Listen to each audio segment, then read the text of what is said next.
Welcome to Squadron Scale Workshop. My name is Brett Green. Around a week ago, I received a box on the doorstep from a brand new company called Vespid Models, and they included in that box a mouse, the super heavy German tank, rather ironically named, mouse being mouse in German, the Mouse V2, and also a Comet cruiser tank in 72nd scale. Both of these were 72nd scale armour kits. Now, I've had a fairly busy week, and I almost immediately opened up the box of the mouse and built the kit. In fact, I completed the kit a couple of days ago, and it's a real beauty.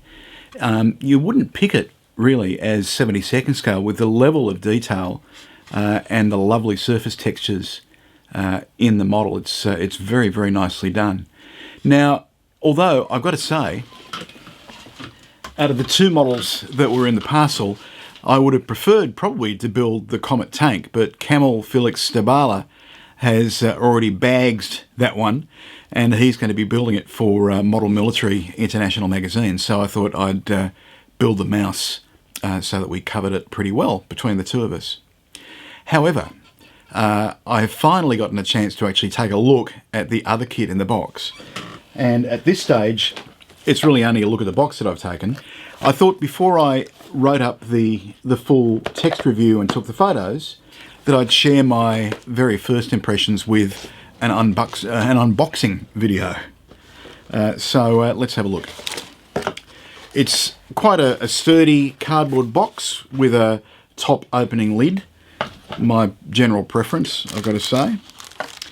And we have some really nice medium grey coloured plastic sprues, as well as a number of parts that are loose in a single bag, being the lower hull that we can see here. So there's suspension and spring detail that's actually moulded to the what will be the inner section of the lower hull. And we've got some pretty nice detail moulded onto the floor of the hull as well. And the other part in that bag is the turret shell. So once again, the detail, the crispness of the detail on this kit, and just the surface textures in general are lovely. They're really, really nice. So that's the main turret shell. Then we have, let's have a look. The sprue with the outer lower hull panels and the upper hull section. We also have the exhaust shroud and the various track guard pieces. Next up we have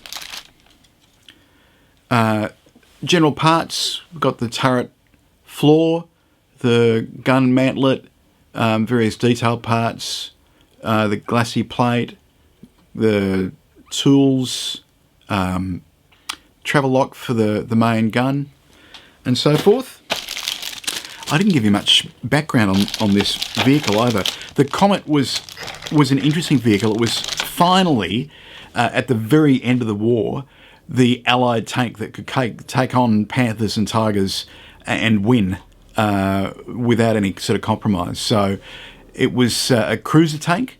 It was fitted with a high velocity 77mm gun, and it was capable of knocking out the heavy Panzers. So it continued to see service after the war, and it was also the basis for the highly successful Centurion tank in the Cold War era as well. So it's a little bit out of sequence, but there you are, we've got a little bit of background. The next sprue that we have contains road wheels and link and length track sections.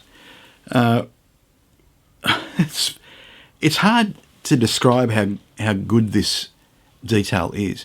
Can you see there the tiny crisp recessed details in the track faces, and the bolt head detail and general raised detail levels on the the road wheels as well. Just gorgeous, really, really lovely. Very nice indeed. So there's a second identical sprue to that as well.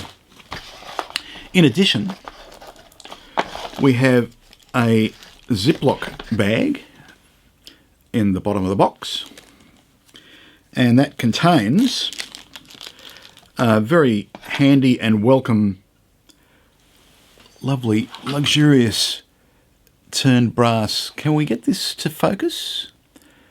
Let's see if we can. I think my great big buffet is getting in the way. Anyway, you'll have to take my word for it, I'm afraid. This is the... oh, there we go. I fooled it by putting my finger there. Very, very nice turned metal barrel in brass by the look of it. So it's a lovely barrel with the very distinctive round muzzle brake on there.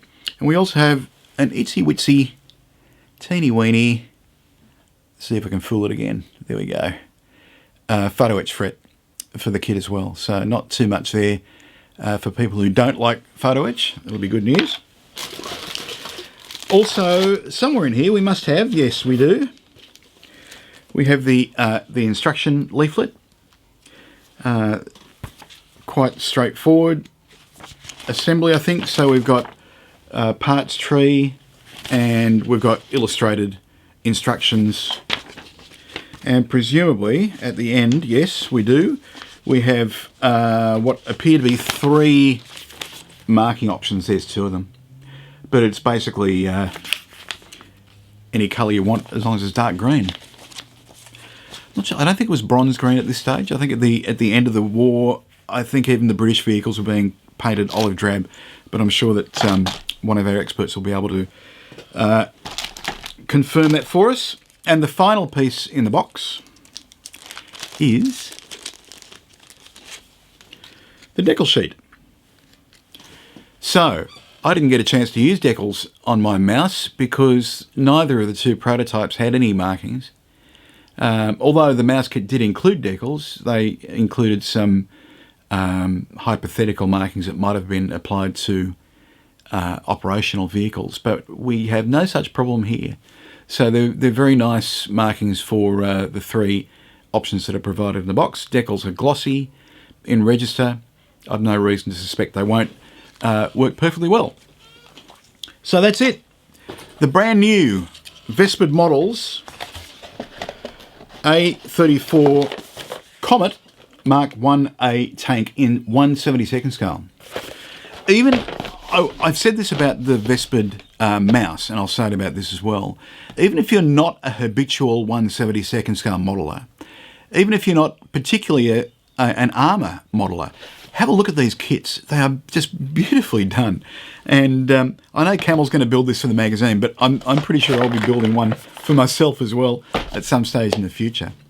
And it'll be very interesting to see what Vespid come out with beyond this, whether they're going to stick to 72nd scale, whether they're going to stick to armour. But it's a very encouraging beginning to a brand new company. So I will write up a full review on this with high resolution photos and a text description, and we'll get a bit more detail. But until then, I think I can say probably buy with confidence. Well, that's about all we've got from Squadron Scale Workshop today. From Brett Green, it's bye for now.